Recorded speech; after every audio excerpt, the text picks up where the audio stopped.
O tempo certo no propósito de Deus. Eclesiastes 3, versículo 1. Para tudo há uma ocasião certa. Há um tempo certo para cada propósito debaixo do céu. Como é maravilhoso vivermos o tempo certo no propósito de Deus. Quando alinhamos a nossa breve existência a este propósito divino, somos grandemente abençoados e recompensados. Infelizmente, por conta da dureza do nosso coração e do pecado que habita em nós, decidimos viver o nosso próprio tempo e o nosso próprio propósito, deixando totalmente de lado o tempo certo no propósito de Deus. Quando lemos os evangelhos, percebemos claramente que Jesus procurou diligentemente viver esse tempo certo no propósito de Deus. João registra que em Caná da Galileia, ele respondeu a Maria que lhe pediu que realizasse um milagre da seguinte forma: Mulher, o que tenho eu contigo? A minha hora ainda não chegou. Que hora ou tempo é esse que Jesus se refere? A resposta pode ser encontrada nas próprias palavras de Jesus, em João 12, 23 e 27, que diz: Chegou a hora de ser glorificado o Filho do Homem. Agora o meu coração está profundamente angustiado. E o que direi? Pai, salva-me desta hora? Não, eu vim exatamente para isto e para esta hora. Também no Getsemane, Jesus iniciou sua oração com as palavras: Pai, chegou a minha hora. Glorifica o teu Filho para que o teu Filho glorifique a ti. Jesus, quando iniciou seu ministério, tinha plena consciência deste tempo e propósito de Deus para a sua vida. Todo o plano da eterna redenção humana estava sobre ele e foi literalmente cumprido na cruz do Calvário. Ali no Gólgota, em seus últimos suspiros, ele disse: Pai, está consumado. Toda a humanidade foi alcançada por este tempo e por este propósito de Deus na vida de Jesus. O livre-arbítrio permanece válido e de pé até hoje para todos nós.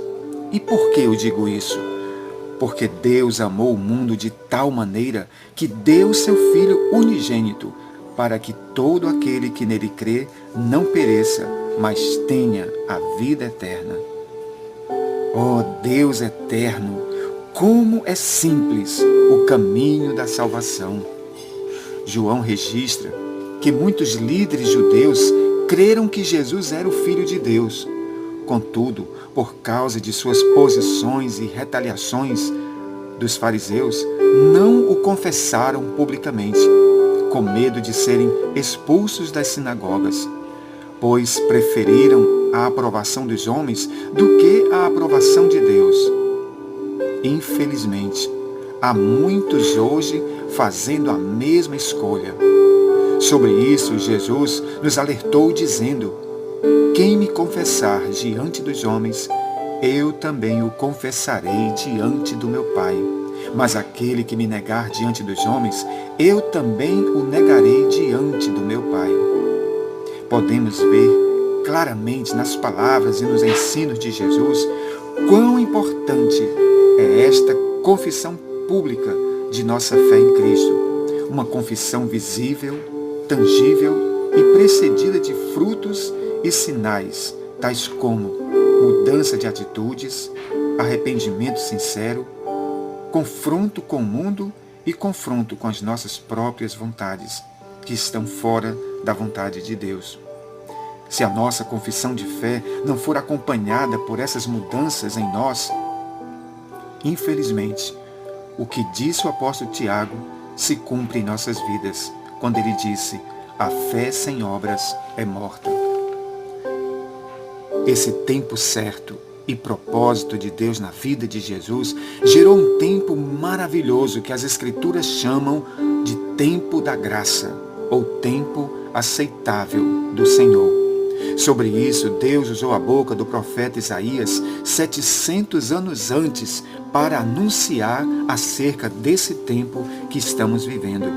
O próprio Jesus também leu esta profecia numa sinagoga em dia de sábado, dizendo: "O Espírito do Senhor está sobre mim, porque o Senhor me ungiu para pregar boas novas aos pobres. Enviou-me para curar os corações quebrantados, anunciar libertação aos cativos e libertação das trevas aos prisioneiros, para proclamar o tempo aceitável do Senhor e o tempo do seu juízo."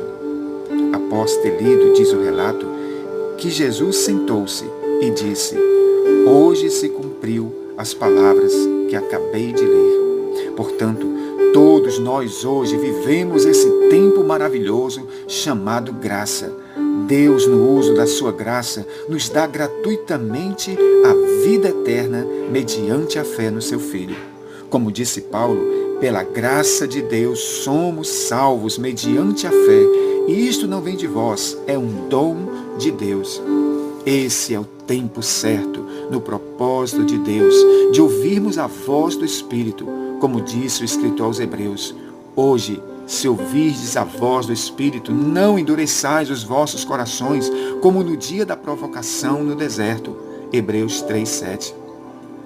Estejamos com os nossos ouvidos atentos nesse tempo certo, para que jamais nos desviemos, porque se a mensagem falada por meio de anjos provou sua firmeza e toda transgressão e desobediência recebeu a devida punição, como escaparemos nós se negligenciarmos tão grande salvação?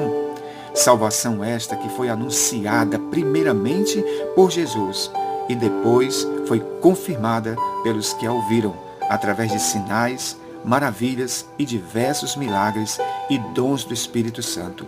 Hebreus 2, de 1 a 4.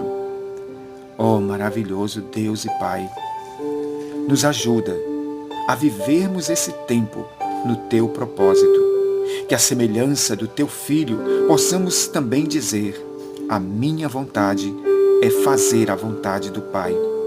Que a Tua maravilhosa, boa e agradável vontade se cumpra em cada um de nós. Ó Deus maravilhoso, que naquele grande dia possamos ouvir: "Vinde, benditos de meu Pai, entrai na posse do reino que vos está preparado desde a fundação do mundo."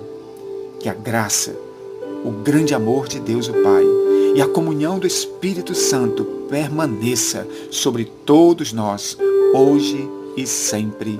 Amém.